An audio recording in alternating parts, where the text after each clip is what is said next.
3 दिन की भारत यात्रा पर आए हैं फ्रांस के राष्ट्रपति एमेनुअल मैक्रों। मुंबई में पीएम मोदी के साथ उनकी अहम बैठक में कई बड़े फैसलों पर देश ही नहीं दुनिया की निगाह टिकी हुई है। 114 राफेल की बड़ी संभावित deal, make in India plan, AI सहयोग और कई बड़े समझौते। क्या ये भारत फ्रांस रिश्तों का सबसे बड़ा मोड़ साबित होने जा रहा है? आखिर अंदर खाने में चल क्या रहा है, किन शर्तों पर होगी बात? मैक्रो का भारत दौरा क्यों है खास, आज समझेंगे इसे। वहीं दूसरी तरफ बंगाल चुनाव में भाजपा आर पार की चुनावी लड़ाई में है। जोरदार प्रदर्शन करने की तैयारी करके बैठी है। पार्टी नई नई रणनीति बना रही है और कार्यकर्ता उस रणनीति को ग्राउंड जीरो तक पहुंचा रहे हैं। अब ऐसे में खबर है कि गृह मंत्री अमित शाह की नजर बंगाल की 170 से ज्यादा विधानसभा सीटों पर है। तो क्या है इसके मायने, आज इसे भी समझेंगे। और इसके अलावा 2027 के चुनाव से पहले उत्तर प्रदेश में एक बड़ा उलटफेर देखने को मिल सकता है।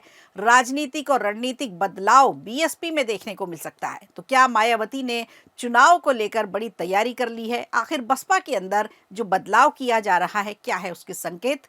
एक नजर इस पर भी आज के शो में। नमस्कार, खबर प्रधान शो देख रहे हैं आप और मैं हूं संगीता श्रीवास्तव।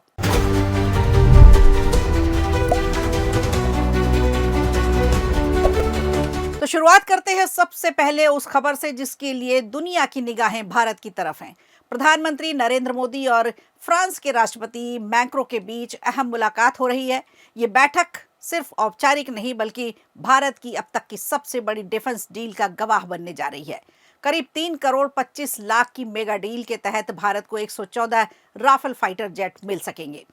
दोपहर 3 बजे के बाद मुंबई के लोक भवन में दोनों नेताओं के बीच बैठक शुरू हुई।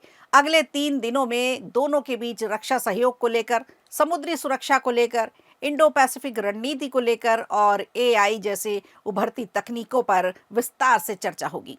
शाम 5:15 बजे दोनों नेताओं ने भारत फ्रांस इनोवेशन ईयर 2026 का उद्घाटन किया और उद्योगपति, स्टार्टअप फाउंडर्स, रिसर्च एक्सपर्ट्स को संबोधित किया। आपको बता दें, राष्ट्रपति मैक्रो 17 से 19 फरवरी तक भारत दौरे पर रहेंगे। दिल्ली में आयोजित एआई इंपैक्ट समिट में हिस्सा लेंगे। राष्ट्रपति बनने के बाद ये उनका भारत के लिए चौथा दौरा है। इससे पहले वो 2018 में, 2023 में और 2024 के गणतंत्र दिवस समारोह में मुख्य अतिथि के रूप में आ चुके हैं। चलिए अब बात करते हैं इस डील की खासियत क्या है। 114 राफेल में से 24 सुपर राफेल यानी F5 वर्जन होंगे, जिन्हें फ्रांस की कंपनी डसॉल्ट एविएशन तैयार कर रही है। मौजूदा समय में भारतीय वायुसेना के पास F3 वेरिएंट के 36 राफेल मौजूद हैं। नई डील में अधिकतर जेट F4 वर्जन के होंगे, जिसकी डिलीवरी 2028 और 29 के बीच शुरू होगी, जबकि 2030 के बाद F5 वर्जन मिलने की उम्मीद है। सबसे बड़ी बात, 114 में से 96 राफेल भारत में ही बनेंगे। सिर्फ 18 विमान फ्लाई अवे कंडीशन में सीधे फ्रांस से आएंगे। मेक इन इंडिया के तहत इन विमानों में 55 से 60% तक स्वदेशी पार्ट्स का इस्तेमाल किया जाएगा। टेक्नोलॉजी ट्रांसफर की इस डील का ये अहम हिस्सा होगा। भारत पहले ही 2016 में 36 राफेल खरीद चुका है, जिनकी तैनाती अंबाला और हासीमारा एयरबेस पर की गई है। ये जेट मिटियोर और स्कैल्प जैसी एडवांस मिसाइलों से लैस हैं। तो साफ है कि ये डील सिर्फ रक्षा सौदा नहीं बल्कि भारत फ्रांस रणनीतिक साझेदारी को एक नई ऊंचाई देने वाला कदम होगा। टेक्नोलॉजी, इनोवेशन और डिफेंस, तीनों मोर्चों पर यह साझेदारी भारत की ताकत को और भी ज्यादा मजबूत करने जा रही है।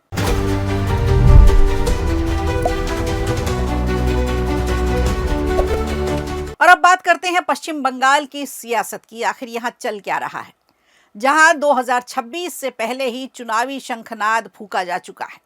भारतीय जनता पार्टी ने इस बार बड़ा लक्ष्य तय किया है। पहले 120 सीटों की बात हो रही थी, लेकिन अब पार्टी 160 से 170 विधानसभा सीटों पर फोकस करने की रणनीति बना चुकी है। मकसद साफ है, 2021 में रहे करीब 6.5% वोटों का जो अंतर था, उसे खत्म कर अब सत्ता के करीब पहुंचना है। 2021 के चुनाव में बीजेपी को 38.15% वोट मिले थे और 77 सीटों पर जीत मिली थी।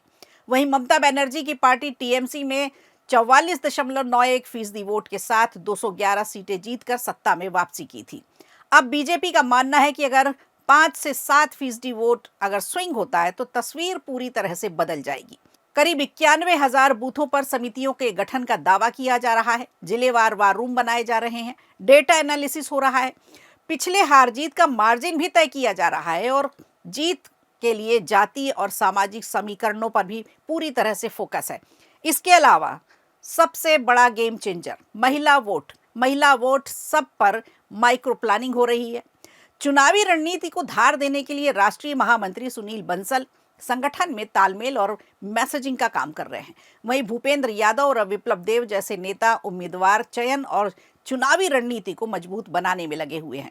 बीजेपी इस बार व्यक्तिगत हमलों से बचते हुए महिला सुरक्षा पर बात कर रही है, भ्रष्टाचार पर बात कर रही है, रोजगार और उद्योग जैसे मुद्दों को केंद्र में रखकर फोकस कर रही है।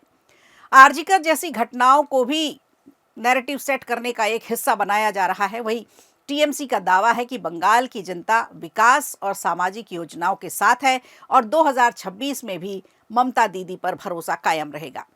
अब बड़ा सवाल ये है कि क्या मिशन 160 के जरिए बीजेपी टीएमसी के किले को में सेंध लगा पाएगी या फिर सत्ता की चाबी एक बार फिर ममता बनर्जी के हाथ जाएगी।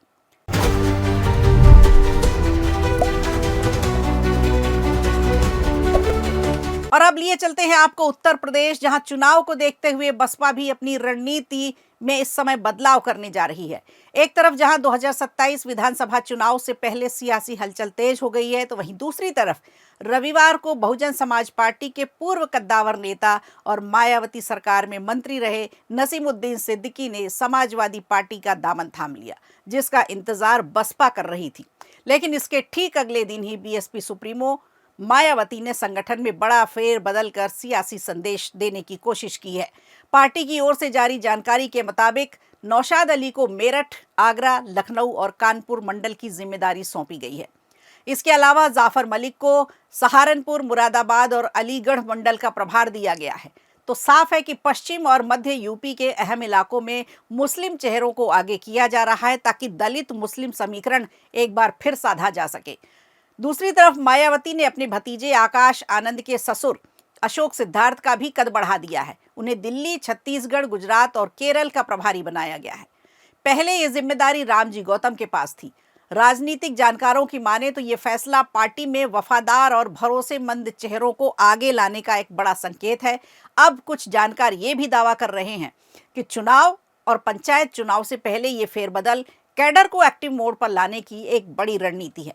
बीएसपी हमेशा अपने मजबूत संगठन और बूथ स्तर के कार्यकर्ताओं पर भरोसा करती आई है और यही संदेश अब दोबारा से दिया जा रहा है।